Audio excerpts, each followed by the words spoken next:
Hey there, friends. How you doing? It's your friend Phil here, project management trainer and coach. We got a question in from one of our students, Cheaton. So we're going to take a look at this question that he has requested we review. So let's see what the question is about. Here's the question. As your team scores the risks in the register, you realize that they are having trouble understanding things the same way. You decide that it may be best if they have a discussion about their assumptions used in scoring risks. These should have been well defined and found in. And you can see the options. We've got project scope statement, we've got risk response plan, risk register, and defined conditions for impact scales. So the answer to this question, as you can see, the pointer is pointing to defined conditions of impact scales. So you think about it. If you are with your team analyzing risks and trying to deduce the different ratings, probability rating and impact rating, how do you know that it's very high? Or how do you know it's a very low risk? And things such as that. And the answer to this question lies in the PMBOK guide. Okay? The answer lies in chapter 11. So I'm going to go to chapter 11 and show you where this information is hidden. Because if you don't read the PMBOK guide with an intent to unravel the hidden, you won't find this kind of stuff. Before I do that though, let's use plain old common sense. You're putting items into the risk register. This question asks, these should have been well defined and found in. So any assumptions used for scoring risks should have been well defined and found in what? In what? Would it have been the project scope statement regarding risks? No. Would it have been the risk response plan? Certainly not, because that comes after you've identified the risks. So you are, it says, as your team scores the risks in the register. So you score the risks in perform qualitative risk analysis. But where do you have all of the background assumptions that are used to score the risks? It definitely could not be perform qualitative risk analysis.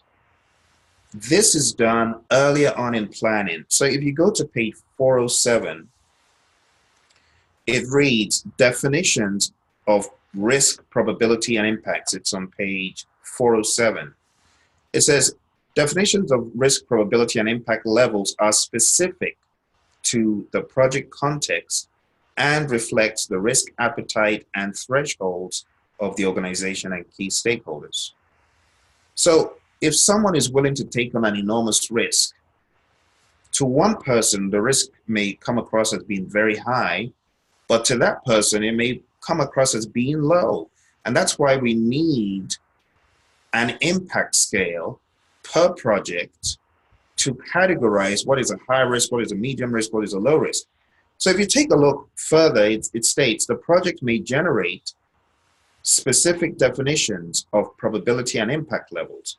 The project may generate specific definitions of probability and impact levels. So the project may generate a list of specific measurements. This is very low if it is plus or minus 5% of the schedule or the budget, that kind of thing, you see. And it starts off with general definitions provided by the organization. The number of levels reflects the degree of detail required for the project management process, with more levels used for a more detailed risk approach, typically 5 levels. So you could have a 1, 2, 3, 4, 5. 1 is low, 5 is high, or 1 is very low, 5 is very high. 2 is low, 4 is high. You see, so you got very low, very high, you know, at the extremes, and then you've got low, and you got high, and then something in the middle, medium. And if you take a look at page 407, this pretty much represents what the answer to this question is. This states in the answer, it says, these should have been in defined conditions or of impact scales defined early on in the plan risk management process. I don't have my glasses here, so I'm kind of finding it hard. Be sure to refer to this in the PMBOK guide under defined conditions for impact scales or risk on major project objectives. So this is actually on page 407 and table 11-1, okay?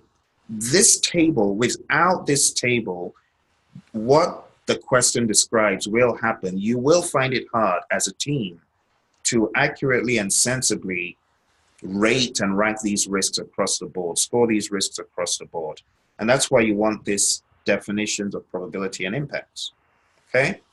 And to read the question again, you realize they're having trouble understanding things the same way. So I'm looking at a risk as being very high. Why?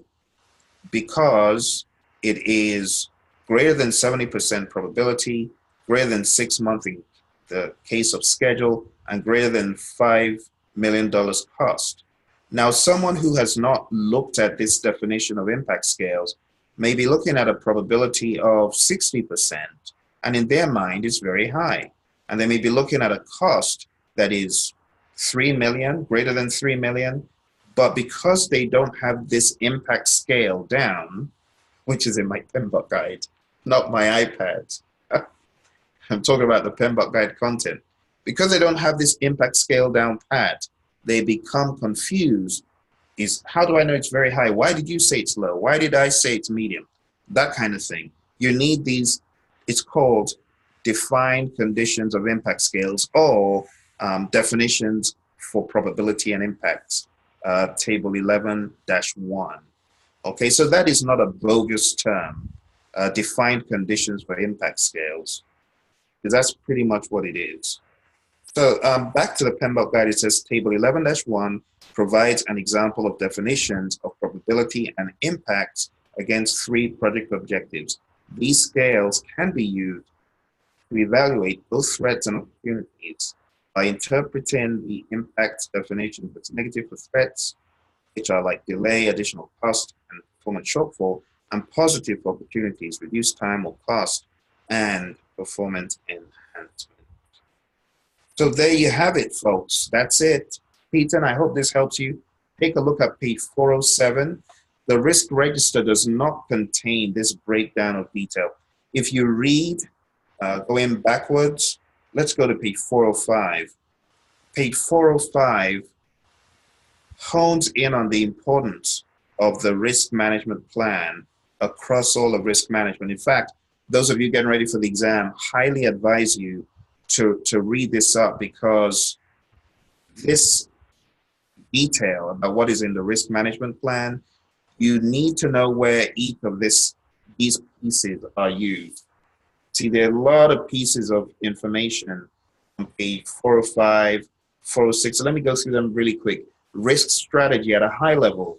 You know, what is your approach to managing risk? Risk methodology at a lower level. What are the tools, techniques, and all the intricacies? Roles and responsibilities. Who is doing what as far as risk is concerned? Funding. Who's funding the risk management efforts? Timing. When are these risk efforts meant to occur? Risk categories. In your risk breakdown structure, which was invented, by the way, by my buddy, the risk doctor, on page 406, you can see it's a breakdown of the RBS. You know, the risk doctor, if you haven't watched his channel, you should. And if you are already a PMP, you might want to check out risktutors.com. Risktutors.com is where the body of work that we've been working on in risk management is showcased. And if you wanted to sign up for the course of 4.5 hours in risk, you can. But anyway, that's just a shameless plug. Let's move on. That's the RBS invented by the risk doctor. On page 407, stakeholder risk appetite. What are the risk appetites of your stakeholders? That should also be showcased in the risk management plan. Definitions of probability and impacts, which we just looked at. Then the probability and impact matrix. What will it look like? And what are the different increments metrically in that? What are the reporting formats? That's the next bullet. How are you going to report on risk? What will your risk report look like? How will risks be tracked on P408, the final bullet? All of this stuff, folks, is key as you get ready for the exam and get ready to face the beast in the area of risk. Okay, so definition of impact scale is just one of the tiny things in the risk management plan. This should have, been decided upon far before you get to this question situation that Chetan is referring to. All right, thank you very much, and I hope this was of benefit to you, Chetan. I hope you now understand what this question is all about. All right, and why it's not the risk register or any of the other options. All right, take care. Bye for now.